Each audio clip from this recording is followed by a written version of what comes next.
This thing is absolutely incredible. Is bigger actually better? Today we're gonna find out. This is an absolutely massive Maine lobster. Its claw is bigger than my hand. It's hard to believe that this really used to be prison food. Not only prison food, but Maine lobsters were also used as fish bait. In the late 1800s to early 1900s is when Maine lobster started to become known as exotic coastal table fare, and it became a little bit of a status symbol, and the price began to increase from there. You absolutely do not want to get pinched by this crusher claw. When it comes to the northern lobster market, 3 to 5 pound cold water lobsters are absolutely huge lobsters. This is a massive lobster. These joints are often just a tiny little piece of meat. It looks like the joint on this guy is gonna be an entire meal in itself. Often there's not enough meat in the legs to be worth it in Maine lobsters. On this guy, these legs are absolutely humongous. Look how much brighter it is on the bottom. Look at the blues underneath, and it's absolutely gorgeous. And the reason why it's so much brighter on the bottom than the bottom doesn't get any sunlight. All right, it's time to find out how much this lobster actually weighs. We've got our scale that is inspected and approved for accuracy by the Department of Agriculture. That's important to know. You don't want to be watching these swindlers on the internet making you think their lobsters are bigger than they are. But holy smokes, look at that thing. Look at the underside of it. Absolutely gorgeous specimen. And that right there is a 10.7 pound Maine lobster. We're gonna be comparing taste and texture from this massive Maine lobster to normal size Maine lobsters. This looks super small in comparison, but this is probably around 1.25 pounds, and that is a perfect meal for one. Drop them down, and 1.22. All right, for a 10.69 pound Maine lobster, we needed a really big pot. Be careful, these things are dangerous. Absolute beast of an animal. I mean, look at just how incredible this specimen is. Thank you so much for feeding us, my friend. All right, fun fact, when you hear that noise coming out of lobsters when they're going into boiling water, that is not a lobster screaming. Not sure how that became a thing spread around the internet. That is just steam escaping from the shell. This guy's gonna take 35 minutes, so we're gonna get another pot of water going to cook the smaller one while we've got the bigger one cooking. In a pot this size, it's gonna take a lot of water, which means you're gonna need a lot of salt. Every gallon of water is gonna take about 1/4 cup of salt. All right, now that there's 10 minutes left, it's time to go in with our little chick. This is our 1.25 pound lobster right here, and he's only gonna take 10 minutes. All right, it took a minute for him to come back to a boil, so we're right around the 37-minute mark, which should be perfectly cooked for our absolute colossal cold water lobster. All right, our chick is ready as well. All right, we're running into the walk-in refrigerator to cool these down, but I just want you guys to see real quick what a 1.25 pounder lobster looks next to our 10.69 pound lobster. He's not even the size of that claw. Absolutely insane. We're in our walk-in refrigerator. We're gonna let this cool down for a little while, and then we're gonna do the final taste test to see what the textural and flavor difference is between a 1.25 pound lobster and a 10.5 pound lobster. All right, we've got our beautiful 1.25 pound lobster, and then we've got our absolute giant lobster right here. This is the lobster she told you not to worry about. I am so excited to try this massive Maine lobster.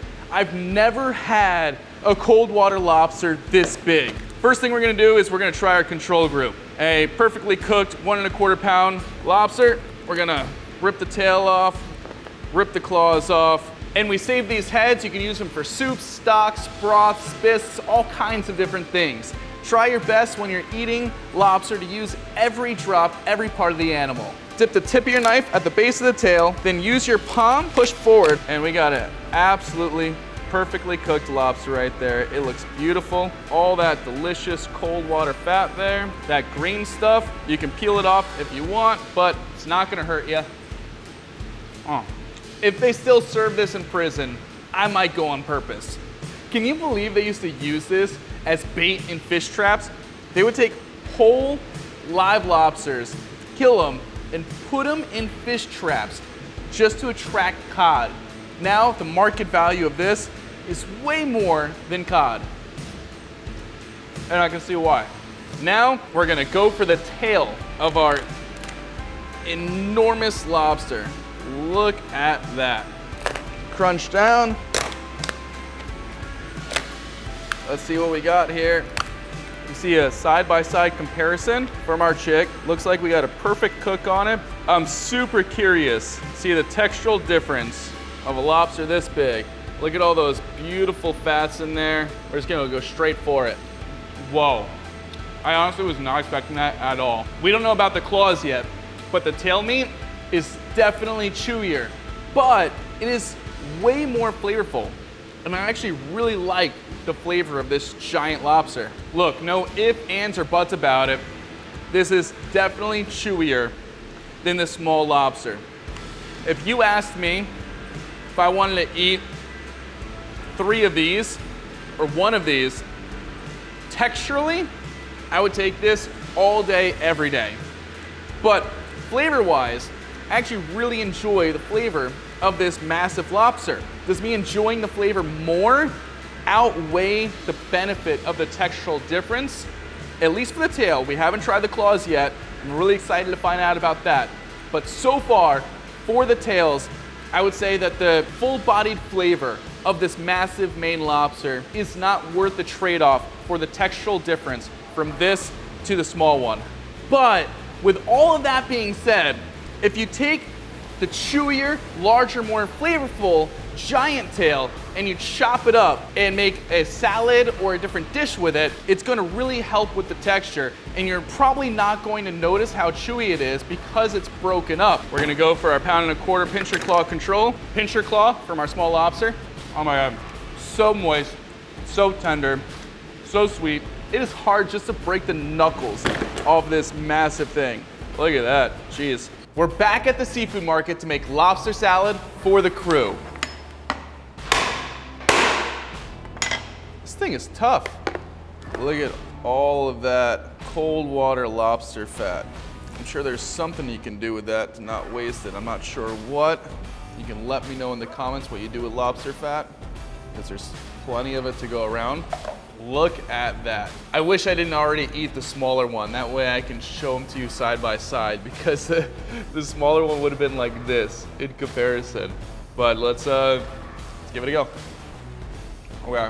Because claws on Maine lobsters are already a softer texture, the firmer texture on this colossal claw isn't too tough at all. It's actually really good. I've never had a Maine lobster claw that's this big before. I actually really like the texture of a Maine lobster claw this big. They're both really good, but totally different. This is a lot firmer texturally, but it's not tough like the tail kind of was. Now time to try the crusher claw. I am so curious to what this claw weighs. We're gonna compare this claw from a $250 lobster and compare it to this claw, a $15 lobster, and see the difference. It's 2.5 pounds. That is absolutely insane.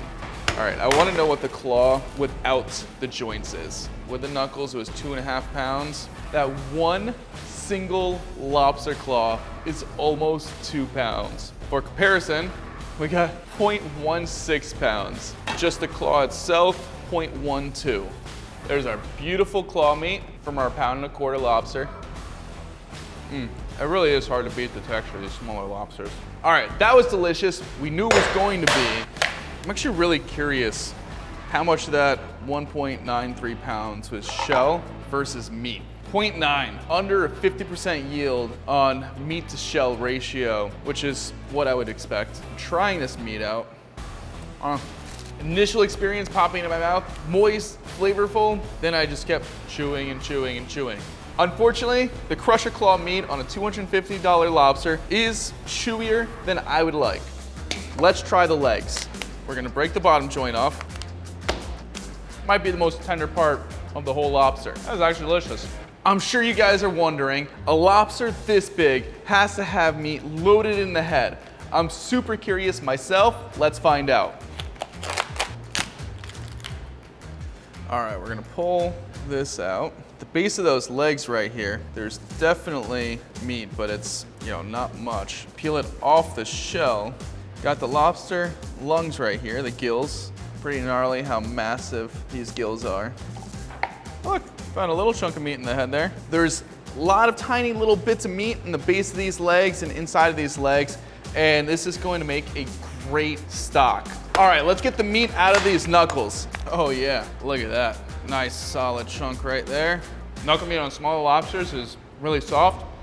On a colossal lobster, it's actually probably a little better. It's got a good bite to it, good flavor. Would I buy a $250 lobster to have better knuckles and a tougher tail and tougher claws? Absolutely not. All right, we're gonna make a really simple lobster salad for the crew. We're gonna get this all nice and chopped up, but this tail, we're gonna dice it up quite a bit. My crew gets paid by the hour. I don't need them chewing on this for an hour. All right, we're gonna be going in with just a little bit of celery. That should be plenty. Squeeze all that juice in there. A little bit of pepper, a little bit of coarse sea salt, and not too much mayo. You can start light and add more as you go.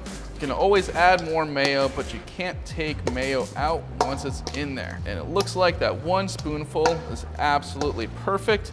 This is what we want it to look like right here. And just a good old potato roll. All right, I think that'll be a good enough work lunch for the boys. In conclusion, it's definitely not a myth that the bigger lobsters are tougher than the smaller lobster. Absolute fact.